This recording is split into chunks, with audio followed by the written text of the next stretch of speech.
Slovakia and Slovenia have perhaps the most similar sounding names of two countries. In fact, they are so similar, SlovakRepublic.org have a page on their website explaining the confusion between the two nations, and the staff of the Slovakian and Slovenian embassies have to meet once a month to exchange posts sent to the wrong address. Surely, with names so similar, there must be a connection between the two. Both countries exist from bigger countries breaking up, with Czechoslovakia breaking into the Czech Republic and Slovakia, and Yugoslavia breaking up into Bosnia and Herzegovina, Croatia, Kosovo, Macedonia, Montenegro, Serbia, and of course Slovenia. To find out how these two modern nations got their names, let's look into how these original countries of Czechoslovakia and Yugoslavia got their names, how they were formed and eventually split up to the nations they are today. The land area that once covered Czechoslovakia and now the Czech Republic and Slovakia was once part of the Austro-Hungarian Empire. The idea of a combined Czech and Slovakia started during the late 19th and earlier 20th century. Both groups of people felt they were being oppressed and wanted to gain their own national identity. The Czechs had a national movement through the 19th century, and the Slovaks were struggling to keep their national identity after a huge nationalist movement in Hungary which repressed the Slovak people. Talks between the two people really started to kick in by the 1890s, and things only got more serious during World War I as groups of Czechs and Slovaks formed the Czechoslovakian Legion. After the Great War on May 31st, 1918, plans were put ahead to unify the two states, and on the 18th of October of that same year, Tomislav Galig-Masaryk issued a declaration of Czechoslovakian independence and went on to become the first president of the newly formed nation of Czechoslovakia. Okay, so that was going a bit off topic. You guys are here to find out how names are formed, not nations. Of course, the name Czechoslovakia comes from the two groups of people who lived there, the Czechs and the Slovaks. How the people got the name Czech is unfortunately unknown, but legends say it comes from their leader Czech, who brought them to the land. Slovak, which is what we're more interested in for the namesake of this video, simply comes from the shortening of the Proto-Slavic Slovenian. And if I said that wrong, I seriously apologise. I'm just going with what Google Translate told me to say. By the late 20th century, the nation of Czechoslovakia was waning. Some had felt that this was inevitable, but others feel that there were factors that played into the separation. However it happened, what we do know is that it was completely peaceful, and the separation of Czechoslovakia was approved on the 31st of December 1992, and on the following day, one nation split into two, the Czech Republic and Slovakia, with each country keeping the names that reflect on the people who live there. Moving on to Yugoslavia, this name comes from the Serbo-Croatian Yugoslavia, which in turn breaks down into Yug, meaning south, and Slavia, meaning the land of the Slavs, coming together to mean the land of the Southern Slavs. There had always been an idea of unifying the South Slavic nations dating back to the 17th century, and in 1918, in the fallout of World War I, the nation was first formed under the name the Kingdom of Serbs, Croats and Slovenes. But in 1929, the king assumed dictatorship of the land and renamed it to the Kingdom of Yugoslavia. The nation eventually split up due to political upheaval in the early 90s, with Slovenia, the country we are most interested in for this video, becoming an independent nation in 1991. The full story and history of Yugoslavia could be a video in itself, but perhaps done by someone who deals more with historical topics. But for now, there'll be further reading down below for those of you interested. The country of Slovenia gets its name much like the way Slovakia does, from the people who live there, the Slovenes, whose name was also self-appointed like the Slovaks, coming from the Slovene language word Slovenjak. The name Slovenia was not used prior to the 19th century and was coined for political reasons by Slovene nationalists. So why do these two nations have such similar names? I guess it comes down to a lot of the other similarities they have. Both nations were once part of larger nations, both countries are named after their people, and both people come from the same ethno-linguistic group, Slavs, with Slovenes however being South Slavic and Slovaks being West Slavic, with the Proto-Slavic language branching out enough between West and South Slavs to give us these two similar yet different names. Paraguay and Uruguay are two countries that are not only close together geographically, but close together phonetically. Both nations have pretty similar names. In fact, the last four letters of each name are identical. Guay. What does this Guay in Paraguay and Uruguay mean? Where did it come from, and why did one nation get the Para prefix and the other get the Uru prefix? Paraguay and Uruguay are both named after rivers that run through their respective countries. This is thought to be where the Guay part of their name comes from. Now, my favourite thing in the world is totally information that clashes with each other. When one source says one thing and another source says something else, My favourite. This is the issue I've run into with finding out what Gwai means. Gwai comes from the Guarani language, as do both full names for the two countries, yet what Gwai represents in each country's name seems to differ. It definitely however has aquatic origins. The general consensus is that Gwai means a river in Guarani. Variation on this is that the Gua part means from or belonging to, and the Y part means water. We go further into the confusion of Gwai when we figure out where Paraguay comes from. There is no consensus on where the name Paraguay exactly comes from. One idea is that it means born from water, with the Para part meaning water and the Gwai part this time meaning born in the Guarani language. Are you understanding my confusion about Gwai now? Of course, like I said, there are other ideas on where the name comes from. Another idea is that it comes from an indigenous tribe that lived along the Paraguay River, the Payagos, or even their leader, Paraguayo. So what about Uruguay? Well, Uruguay is of course named after the Uruguay River that runs through the country. Unlike Paraguay, it seems to be genuinely agreed that the Gwai in this case does mean river. So what does Uru mean then? Originally Uru was thought to be some kind of beautiful bird that lived along the river. Recently however, it's thought to in fact refer to a type of extinct snail that were plentiful in the river. So of course there are some key similarities in the origins of these two names. They both derive from the same language and they're both named after rivers, with the general consensus being that the Gwai part of their names are referring to the rivers. But from there it divides from things like being born from the water and tribes to beautiful colourful birds and mundane water snails. Taiwan and Thailand have similar names. Yet that wasn't always the case. Throughout history, both places have had different names, but how did their names change to these two names that are so similar? So before we look into names, let's clear the air. Notice how I refer to Taiwan and Thailand as places, not countries? That's because of Taiwan's confusing status as to what it is. So what is Taiwan? Well, Taiwan for all practical purposes is an independent nation, but China has claimed ownership of the island and refuses to let other nations have relations with both China and Taiwan. But anyway, I'm here to explain names, not explain political relationships and all that kind of stuff. But before it was called Taiwan, it had another name, Formosa. This name supposedly came from when a Portuguese ship was on its way back to Japan and saw the island. Struck by its beauty, they titled it Ilha Formosa, which means a beautiful island, and this name stuck with the island in the west until after World War II.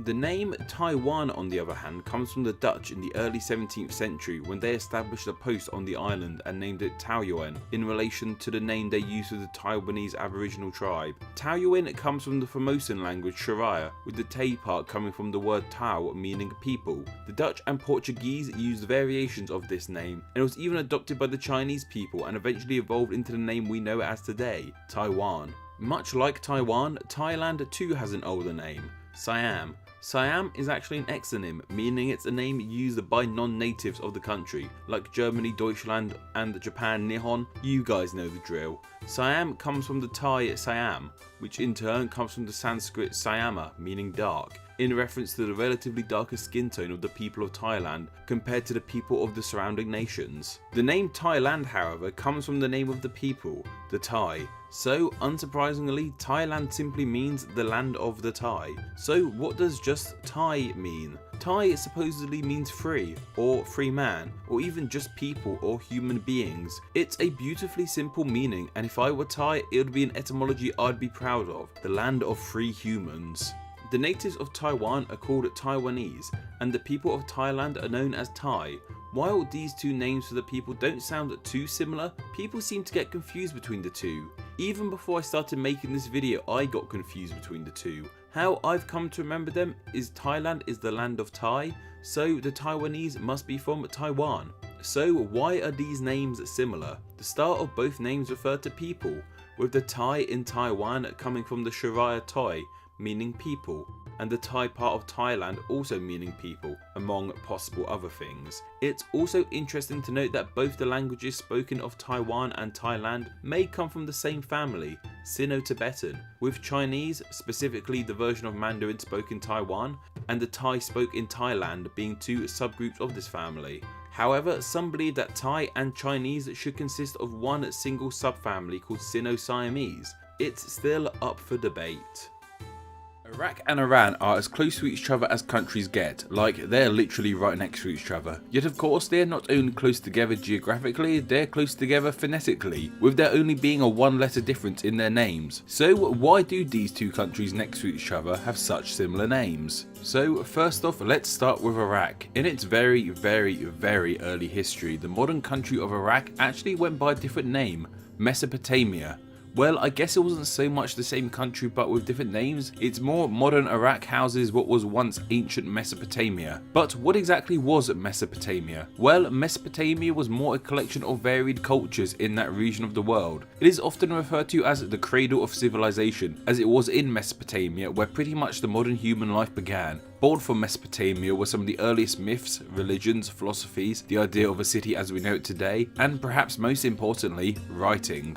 The name Mesopotamia comes from the ancient word meso, meaning between, and potamos, meaning rivers, meaning the name means between two rivers as the land is situated between the Tigris River and the Euphrates River. Mesopotamia lasted for thousands of years with the Iraq region forming from it. The land eventually came to be ruled by the Ottoman Empire, but in the fallout of World War I, the British Empire underwent what was called the Mesopotamia Campaign and took control of the three vilayets, that's provinces to you and me, that formed Ottoman Iraq, the Mosul Vilayet, the Baghdad Vilayet and the Basra Vilayet, and formed the Kingdom of Iraq in 1920 as a nation under British control, until it declared itself a republic in 1958, becoming the country we know it as today, the Republic of Iraq. Now, that was the history of the country of Iraq, but what about that name? There's actually a couple ideas for where the name comes from. One idea is that it comes from the Arabic araga, meaning perspiring, deeply rooted, well watered, which may reflect the impression the desert-based Arabs had of the rivers and luscious lands of Mesopotamia. The name could derive from the name of the ancient Sumerian city of Uruk, or even come from the Persian Arag, meaning lowland. Speaking of Persian words, that brings us nicely to the second country of this video, Iran. In the same way Iraq was once a central part in the civilization of Mesopotamia, Iran was once a central part of the Persian Empire, with the name Persia merely coming from the Old Persian word Parsa, while the name Iran comes from a contraction of this, which is the ancient homeland of the Aryans, with Iran being the home of the Iranians. The name Iran is actually an endonym, meaning it's the name of the country in the country's language, with Persia actually being the exonym. Even to this day, the names Iran and Persia are used interchangeably, but officially the country is called Iran, due to the Iranian government in 1935 requesting that all countries that had diplomatic relations with the nation to call the country Iran. So, despite these two countries being next to each other and having similar histories of being focal points to previous civilizations, the similarity of their names seems to be nothing more than a coincidence. Japan is a country of two sides. One side is a country of ancient history, deep tradition, shrines, temples, and winding roads littered with pagodas. The other side is a modern powerhouse, sprawling cities abundant with neon and where pop culture is king. These two sides of Japan can perhaps be seen most clearly in two of the country's most popular cities, Tokyo and Kyoto. What's interesting about the names of these two cities is not just that their names sound similar, but they're actually anagrams of one another. Well, when they're written in English they are anyway. So what else do these cities have in common? Well, they are both the capital city of Japan. Well, kind of. Kyoto was once the capital of Japan and Tokyo is now. So how did this happen? Well, Kyoto was founded first in 794 CE when the basin the city is located in was chosen by then Emperor Kamui to be the location of Japan's capital city. This city was given a few names such as Heian-kyo, meaning capital of peace and tranquility, and Miyako, meaning the capital. However, it was the name Kyoto that was settled upon. So what does this name of Kyoto mean? Well, in kanji, Kyoto's name is this, which simply means capital city, with the first character of kanji in English being Kyo, meaning capital, and the second character meaning city. The city of Kyoto thrived for over 1,000 years, being the heart of Japan and where the royal family of Japan resided for all those years. However, while Kyoto was thriving, another settlement in Japan was emerging, one which was founded in 1603 next to the sea in the east of Kyoto. At the time, this small fishing village was known as Edo, which means estuary. An estuary estuary is the part of a river where the sea and the river meet. This meeting place between the sea and the river that Edo was named after is now the Rainbow Bridge covered Bay of Tokyo. Edo was founded at this time by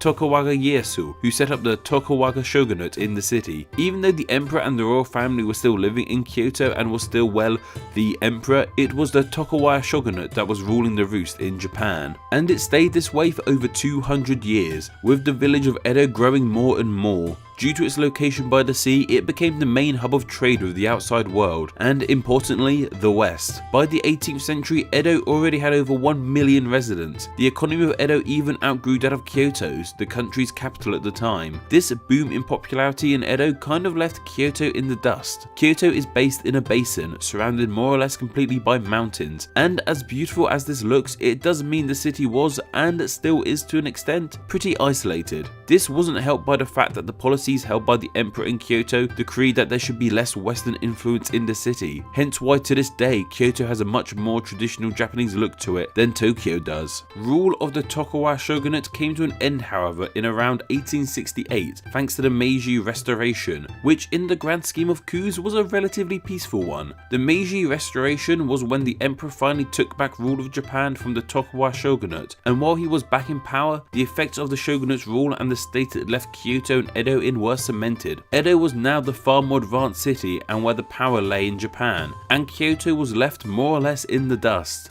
The emperor at this time, Emperor Meiji, was just 15 years old, and while he was coronated as emperor, the true power and decision making in Japan lay with his men, the Japanese oligarchs. It was decided by them, due to Edo's location, the power the city had established, and its trade routes with the West, that the royal family shall move there, thus making Edo the capital of Japan. With this change of home for the royal family came a change of name for the city of Edo. The new name for Edo was chosen to be Tokyo. This name is written in kanji as this and means East Capital, as Tokyo's east to Kyoto. This for a time led to Kyoto's name becoming Sakyo, meaning West Capital, but that name didn't stick around. What's also interesting is that there was never an official decree stating that Tokyo was the new capital for the country, so technically Kyoto is still the capital too. So we have one city called Capital City and one city called East Capital. Both these cities' names have capital in them, which can be seen with this character of kanji, meaning capital. It's this character that makes the Kyo sound in their names. So with Kyoto, it's at the start of the name, while in Tokyo, it's at the end of the name. But what about the to part of their names? Well, in Tokyo's name, this to sound is represented with this kanji character meaning east, and in Kyoto's name it is represented with this character meaning city, or metropolitan in more modern usage. It's more a coincidence that they both make the to sound. Kanji and pronunciation is just a whole thing. But nevertheless, it's part coincidence and part to the intertwined histories of these two cities as to why they have such similar names. There are two parts of Europe, one in Northern Europe and one in Southern Europe. These regions of Europe are called the Baltic and the Balkans. As well as both being in Europe, they have another similarity. Their names sound similar, both beginning with the Bal prefix and ending with a one-word syllable suffix that contains a hard k sound. Baltic and Balkans. You know, I think I actually got them mixed up in a video once. Let me know which one, as all these videos are starting to become a bit of a blur to me. So like we've done in the past with Austria and Australia, Iraq and Iran, Slovakia and Slovenia, and of course most noticeably with Thailand and Taiwan, let's look at why these two parts of the world have similar names. So first off, I guess we should figure out what exactly the Baltic and the Balkans are. Let's go north to south and look at the Baltic first. There's actually a couple definitions of what Baltic means. There's the definitive Baltic states, which comprise of Estonia, Latvia and Lithuania. However, sometimes countries like Finland, Poland, Sweden, Russia, and sometimes even Denmark and northern Germany are considered to be Baltic. Why is this? Well, it's because they all border the Baltic Sea, and the Baltic Sea is where the name Baltic comes from, making Baltic a hydronym, which is the word for a name of a body of water, and it's probably one of my favourite words ever. I just love how it's a cheap pun of hyponym. The Baltic is named after the Baltic Sea, so where does the name for the Baltic Sea come from? Well, it's believed to come from the Scandinavian Balta, which means belt/strait, in reference to the narrowness of the Baltic Sea, especially at the sea's entranceway. It's also believed to possibly come from the Lithuanian Baltas, which can be traced to its Indo-European root Bal, which means white and fair, which could be due to how relatively calm and fair the sea is for the most part. What's also fun about the Baltic Sea is the variety of names it has, and how its name changes depending on where you are. In German it's called the Ostsee, meaning East Sea, as it's east to Germany, but in Estonia it's called Läänemeri, which means West Sea, as it's west to Estonia. Also, this is a super big tangent, but if you're an Indian takeaway aficionado like myself, the Balti dish might be coming to mind. I mean, I'm personally thinking of Indian takeaway most of the time, but I think that says more about my diet than you guys. This name comes from the Hindi word for bucket, as the dish is often prepared in a deep bucket-like pan. It has nothing to do with the Baltic states or sea. Anyway, moving along from my takeaway order, let's look at the Balkans. Now, the Balkans isn't as easy to define as the Baltic. There are many definitions as to what consists of the Balkans. I've done my research, but if I ignorantly say your country is part of the Balkans and you feel it isn't, then I apologise. In a geographic sense, the Balkans is considered to be a peninsula in southern Europe. Countries that are generally considered to be part of the Balkans are Albania, Bulgaria, Bosnia and Herzegovina, Macedonia, Montenegro and Kosovo, which you guys can argue about in the comments whether that's an independent state or not. I'm from the UK recognises it as an independent state, so that's my personal perspective. Countries considered to be partially in the Balkans are Croatia, Greece, Romania, Serbia, Slovenia and even Turkey partially. Regardless, what is and isn't part of the Balkans isn't what this video is about. We are here to look at where the name Balkans comes from. Well, the name is believed to come from the Turkic language word Balkan, which means mountain, in reference to the Balkan mountain range that crosses from Bulgaria to Serbia. In the same way the Baltic is named after the Baltic Sea, the Balkans is named after the Balkan Mountains. So why do these two areas of land have similar names? Well, while there isn't a language connection between the two, there is something of a geographic connection between the two, in the sense that the two areas are named after geographic locations, one being named after a sea and the other being named after mountains. It's a fairly common practice to have places named after features like this, with the Baltic and the Balkans being two more examples of this. This time, however, thanks to their languages, it led to these two areas having similar names. Anything we love here on Name Explain, it is of course countries and places that have very similar names. Countries with similar names can be found all over the globe. Some are right next to each other and others are thousands of miles apart. The two we are looking at today, however, are both within the continent of Africa, one on Africa's west coast and one just south of the continent's centre. These are of course Zambia and The Gambia. I'm sure you can see why these names are so similar. There's literally just one letter and a definite article that we will definitely look into, difference in the names. So is there any reason as to why these nations have similar names, or is it just another coincidence of language? So today I feel like starting south and working our way up Africa and going in non-alphabetical order, so let's start with Zambia. Now, what even is Zambia? Well, it's the 17th largest country in Africa and one of the only two nations in the world that name starts with the letter Z, the second being its neighbour Zimbabwe. It's handy they're next to each other, however it's just the Z that links these names as they don't share a similar etymological root. When it was under British rule, the nation was known as Northern Rhodesia, yet when it gained independence in 1964, the name Zambia was established. That's already one country of two names, Rhodesia and Zambia. Rhodesia might sound somewhat alien. For me, the ancient supercontinent of Rodinia comes to mind, but in fact it was just named after Englishman Cecil Rhodes, who played a large role in the scramble for Africa. Imagine if it ended up being called Cecilopolis. The name Zambia, however, has its origins in the name of the river that runs not just through the country of Zambia, but through a huge part of Africa, the Zambezi River. We aren't really too sure as to where this name for the river comes from, but it's believed it could mean Grand River, which would make sense as it's pretty grand. There are also other theories, however, for how this river came to be named, from it being named after the Bezi people to it coming from the Bantu term Umbis, which means fish, so the river would be called River of Fish. But all we really need to know for the sake of this video is that the country was named after the river. Anyway, let's move on to our second country, that of course being The Gambia. The Gambia is the smallest nation in mainland Africa, and I'm pretty sure most people will notice straight away its rather unique borders. The entire country is within the larger nation of Senegal, with just a part of its borders being next to the ocean. This bizarre border is thought to come from the land and resource disputes between the French and English. The English wanted a river in West Africa under their control, and the French already had the Senegal River. The story goes that the English sailed a ship up the river firing cannonballs either side, and where the cannonballs ended up on either side of the river will become the borders for the Gambia. Though this story is debated, it helps explain why the border borders of the Gambia reflect the river that runs through it. And what is this river called? Well, obviously it is called the Gambia River. And yes, the country of the Gambia is named after the Gambia River. And this river's name is thought to come from either the Portuguese word for trade/exchange, cambio, as the Portuguese were the first Europeans there, and a lot of trading and exchanging were done on the river, or the theory that this river's name just comes from the Mandecan name for the river, Cambra/Camba. And of course we have that the, or definite article as it's called in fancy English terms. The Gambia is one of the 2 nations in the world that uses a definitive article in their official shortened name, along with the Bahamas. And even in its full official name, that the still seems out of place. The Republic of the Gambia, not just the Republic of Gambia. Many nations actually do have the in their official name, like how France is the French Republic. And there are other countries that use the too, like the Philippines, the United Kingdom and United States. But for some reason, the Gambia just seems to stick out like a sore thumb. My theory as to why the Gambia seems so odd in our heads is due to the fact that definite articles in country names usually come with names that are pluralized or a collection of things. The Bahamas and the Philippines are collections of islands and have that S at the end too to make them plural. And the United States and United Kingdom's names imply they are a collection of things, states and kingdoms respectively. The Gambia didn't come into formation from many states or provinces coming together, and it doesn't have an S at the end to make it sound plural. Does the Gambiers make it sound more correct? So to our ears it just sounds odd.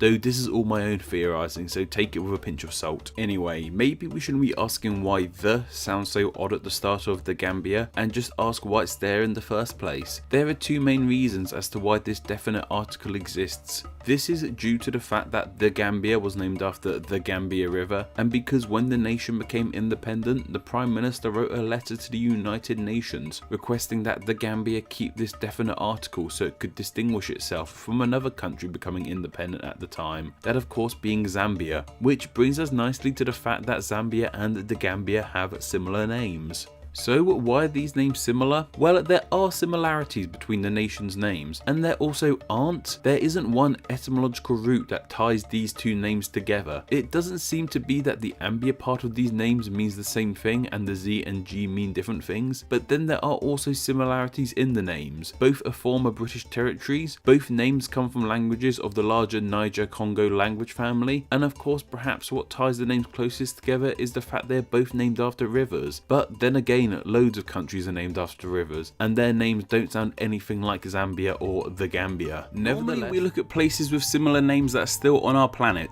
Today, however, we need to look into the past to find a similar name. Well, for one of our places anyway. Today, we are looking at the gigantic country of Russia, home of a crazy history full of crazy characters, the first dog in space, and a certain 2018 World Cup. Along with Russia, we have the former Germanic state of Prussia, which literally has the exact same name as Russia, with a P at the start. Though, to be fair, all awesome names start with a P. If you're anything like me, you may have heard of Prussia, but maybe thinking to yourself, what exactly was Prussia? Prussia was a former German state that was the largest part of the former German Empire. Prussia's reach at its very peak was way bigger than modern Germany and stretched out over far more land. However, the state of Prussia and the German Empire came to an end with the land that Germany lost in World War I and World War II. This video, however, isn't a complete history of Prussia. It's about why Prussia had such a similar name to Russia. To understand this, we need to look into the name of Russia first. Also, can we just take a minute to look at how unfathomably huge Russia is? Russia covers 11 time zones. Like, there's a 9-hour difference between the west of the country and the east. If you're starting your 9-to-5 job in Moscow, your friend at the same job in Petropavlovsk-Kamchatsky is already back home. These are just some of the countries that can fit comfortably into Russia at the same time, with thanks to the great thetruesize.com. Anyway, that's more than enough about how big Russia is. Let's look at that name. Like a lot of countries, Russia is believed to be named after the people who lived there. However, these people weren't the natives of the land. The Rus were a group of Vikings who originally came from Sweden who settled in Russia. They became known as the Russi in Latin, which eventually became the English name of Russia. But where did the name of the Rus come from to begin with? The name is believed to come from the Finnish from the Old Norse term rods, meaning the men who row, as rowing was the key mode of transportation for Vikings who settled in Russia. Interestingly enough, the name of Sweden in Finnish comes from this same etymology too, as those who rode to Russia were from Sweden. This is why in Finnish, Sweden is called Ruotsi. So what about Prussia then? Was it named after a different group of Vikings who were called the Plus? Unfortunately not. In fact, we don't seem to be too sure from exactly where the name Prussia comes from. One theory of how the name came to be makes it sounding similar to Russia a coincidence, while the other theory links the names together closely. It's believed the name Prussia just comes from the name of the old Prussians, the people who lived in the area at the time, with it not being too clear as to where the name came from. The second theory is that it comes from the Slavic Polus, meaning the land near the Rus, as at its peak, Prussia bordered Russia. As fun as that second etymology that links the two names together is, I don't personally think it's the correct one, mainly because this second etymology explains Prussia's name in English, and both Prussia and Russia are exonyms. In German, Prussia is called Preußen, and in Russian, Russia is called Russia, which don't sound that similar at all. West Africa, we have the two nations of Niger and Nigeria. Not only are they both in West Africa, they're right next to each other, with Niger in the north and Nigeria in the south. However, it's not only their geographic location that they have in common. The names of these two nations are exactly the same, except that Nigeria has the ever-present "ia" suffix attached to the end of it. I'm sure you all know the drill by now. Why are these names so similar? Well as their geography and their names being similar, they also have something else in common. The same river runs through both of these nations, with that river being the Niger River. Many nations are named after rivers that run through them, but this is one of the few exceptions where the same river gives its name to two nations. The only other examples being the Democratic Republic of the Congo and the Republic of the Congo being named after the Congo River, and India and Indonesia both being named after the Indus River. Well, sort of. So if both these nations were named after the river, then how did the river get its name? The river actually has a lot of different names across the languages of the regions that the river goes through. A lot of these names reflect the importance of this river, with all these names having very definitive feels to them, with names in Manding and Zama meaning things like Great River, and the Tuareg name means River of Rivers, and it's believed that this is the route that we got the name Niger for the river too. There's a few ideas about this name. One of the earliest mentions of the name we know it as today comes from the 1550 Italian book Descriptions of Africa by Giovanni Battista Ramusio. It's thought that this name might come from the Berber phrase Gertengger, which means a river of rivers, and it's also thought that the name may stem from the Latin word for black. That might be how the Niger River got its name, and while we know that Nigeria and Niger are both named after this river, the next question is why are they both named after this river? There are many rivers that run through multiple countries, but all the countries that run through them aren't named after the river, and there are other nations that the Niger runs through that aren't named after the river. So what singled out these two nations to be named after it? It seems that this is due to the empires that ruled over these lands in the past. Nigeria was once part of the British Empire, and Niger was once part of the French Empire. A lot of the time, these empires were quite literal when it came to naming territories in Africa, like how the southern part of Africa was simply called South Africa, and it still is today. Other parts of Africa under British rule were named after geographic features. The Gambia and Ghana were once part of the British Empire, and both names used by them were geographic based, with the Gambia being named after the river that runs through the nation, and during its time under British rule, Ghana was called the Gold Coast, referencing how this land was on the coast and rich with gold. It would make sense for the British and French to simply named these masses of land they were claiming by simple geographic features, and with the river Niger running through both these places, it made sense for them both to be named after this river. Luckily, however, they didn't end up with the exact same name, with the British territory adding the "ia" suffix while the French territory just stuck with the name of the river. While I couldn't see an exact answer for this, the French language does give us a clue. From what I can tell, despite how popular this suffix is across the globe, it doesn't seem to be too commonly used in French. Even Wiktionary's list of French word by suffixes only has one entry, that being the French word for petunia. Even looking at former French colonies, not many of them have the "ia" suffix. It just seems to not be something used too often in French. Even translating other countries' names into French seems to remove the "ia" suffix from them, though I'm happy to be wrong, so if there are some French places that end with "ia", please leave it down below.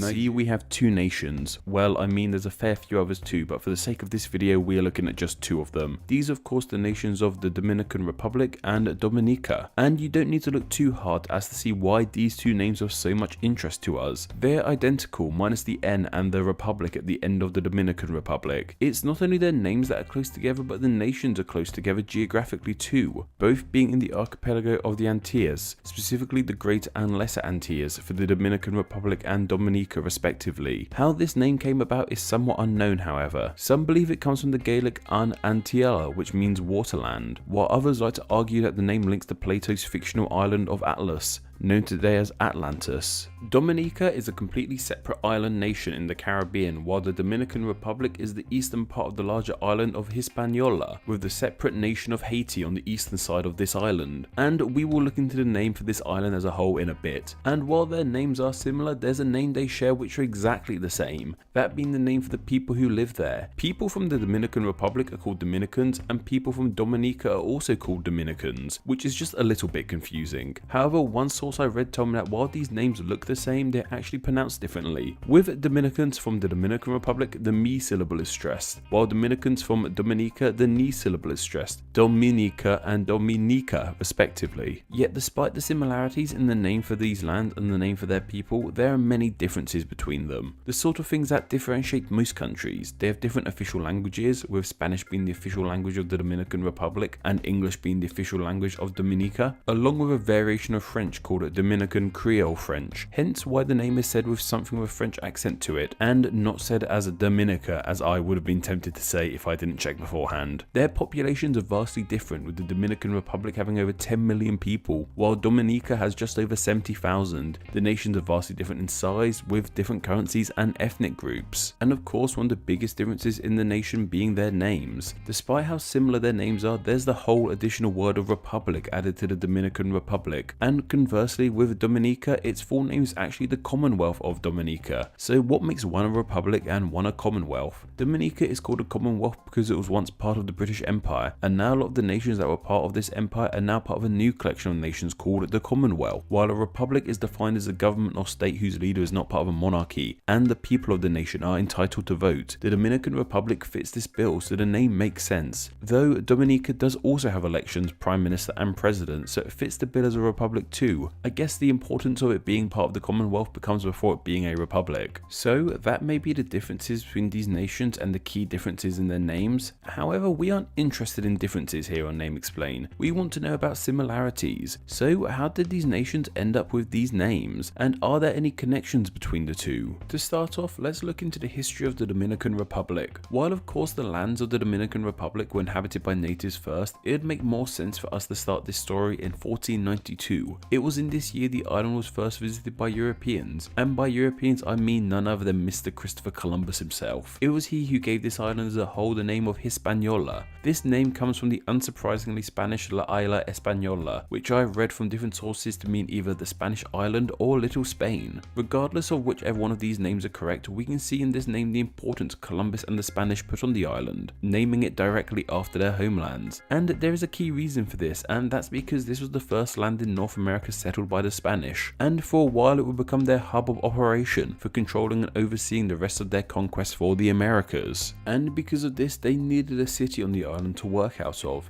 This came 4 years after Columbus found the island in 1496, and this city was founded by Columbus. Not Christopher, however, but rather Bartholomew Columbus, Christopher's younger brother. This city was named Santo Domingo, a name we'll get into later, and this city grew and grew, like I said, becoming the hub of the Spanish conquest, and Santo Domingo to this day is still the capital of the nation. As the Spanish explored more of the New World, other European nations wanted a slice of this American pie. In the case of the island of Hispaniola, it was the French. They set up a colony on the western side of the island, and with this came anger between the two nations of France and Spain over the claim to the island. However, this came to a head in 1697 with the Treaty of Ryswick, named after the Dutch city of Ryswick where it was signed, that split the island between the French and the Spanish. The western French side of the island became Haiti, run by the French, while the eastern Spanish side of the island became known as a whole by the name of its largest city, Santo Domingo. This led to the end of the completely Spanish-ruled Hispaniola, and while that name still exists, it is only used as a geographic term for the island as a whole, and I don't believe it holds any political power or anything like that. And this is how things stayed on the island all the way until 1795, when Spain ceded their part of the island to the French. Yet by 1808 it would be taken over by the Spanish yet again. Then from 1822 to to 1844, Haiti and Santo Domingo would reunify. However, it would be in 1844 that the Santo Domingo part of the nation would become independent for the first time, and it was here for the first time they took on the name the Dominican Republic. And from here, the nation has been once again taken by the Spanish, occupied by the USA, and of course once again become independent. However, for the sake of the name Dominican Republic, we can probably wrap things up here. So what about that name Dominican Republic? Well, as we mentioned, this name for the nation as a whole is a variation of the capital's name, Santo Domingo. So what we really need to look into is how this city got this name. Well, just looking at this name can give us a pretty clear idea. Many places in the Caribbean are named after saints, and this one is no exception. You don't even need to be fluent in Spanish to look at this name and see that it translates into Saint Dominic, who is unsurprisingly the patron saint of the Dominican Republic. He is also the founder of the Dominican Order, an order that promoted a life of simplicity and Christianity in 1216. So the Dominican Republic was named after the city of Santo Domingo, which was named after Saint Dominic. So how did Saint Dominic get his name? The name Dominic comes from the Latin Dominicus, which literally translates to pertaining to the Lord. So it makes sense that a saint would have this name. This roots back further to the Latin Dominus, which means Lord/Master, and this is the same root that Sunday, considered the holy day for Christians, gets its name in Latin, with Sunday's name in Latin being Dominica. And that brings us nicely to the next nation we'll be looking into today, the small island nation of Dominica, which shares its name exactly with the Latin word for Sunday. And this nation isn't named after Saint Dominic this time. The story goes that Columbus, Christopher once again this time, sailed past the island on the 3rd of November 1493, which of course was a Sunday. So in celebration of finding this island on a Sunday, he named it after the holiest of days, but obviously in Latin. If it was just named Sunday Island, that would be tantalizing. And unlike Hispaniola/Santo Domingo/the Dominican Republic, this name hasn't changed, and Dominica has been the name for this island since. Despite finding the island, the Spanish actually didn't have much success with colonizing it. Instead, it was the French who had success taking over it first. They held on to the island from 1715 till 1763. However, the island got caught up in the 7-Year War, a massive war which was fought from 1756 to 1763 that spanned a lot of the globe and was battled between the British and French, each with allied kingdoms and empires on their sides. It was eventually won by the British, and when the Treaty of Paris was signed, the island of Dominica was handed over to the British. It was under British rule that English started to become the main language of the island as it is today, and as part of the British Empire it would remain, all the way up until 1978 when the nation gained independence from the Brits. However, as we saw in its name, the nation is still part of the Commonwealth, along with many other former British Empire nations. So what connects these two nations' names? Well, weirdly enough, it seems to be Sunday, which really isn't what I expected going into this video. Dominica is literally named after Sunday, and so is the Dominican Republic, albeit via Saint Dominic and his order whose name shares etymological ties with the Latin word for Sunday. But it does make sense in a weird way. They were both named by Columbuses, and they were a deeply religious family. Sunday is a deeply religious day, so it seems fitting. I can't imagine Dominica would have got this name if it was spotted on any other day of the week. Hump Day Island just doesn't sound as nice. However, despite the similarities in their names and the shared history of Columbus and the French, it seems that their names being similar is just another coincidence of language, one being named after a day and one being named after a person who would go on to be their patron saint.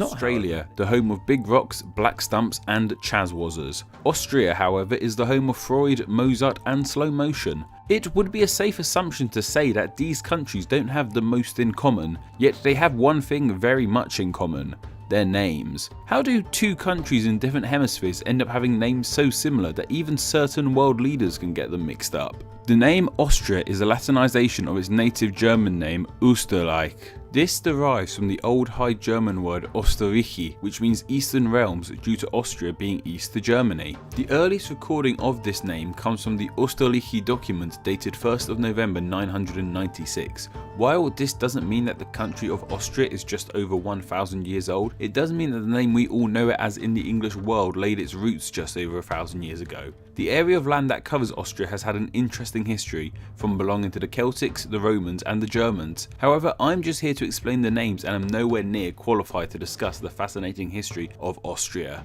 So let's go back to that old High German word for the Eastern Realms, Österreichi. Of course, modern German is different to Old High German, but some similarities are still there. East in modern German is Osten, which matches with the Os at the start of Österreich, which of course became Österreich, which in turn became Austria. As we all know, this name has led to some confusion. It's the very reason this video exists. And that's because of the similar sounds Osten has with another compass direction in another language, which brings us nicely to our next country. Notos is the Greek god of the southern wind. When this god came to the Romans, however, they came to call him in Latin by a different name, Oster.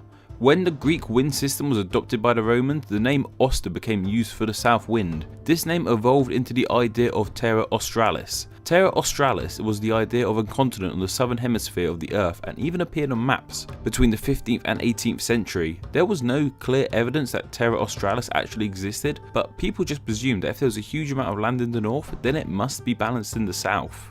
The actual name Australia has its earliest recordings from 1625 in A Note of Australia del Espiritu Santo, written by Sir Richard Hakluyt.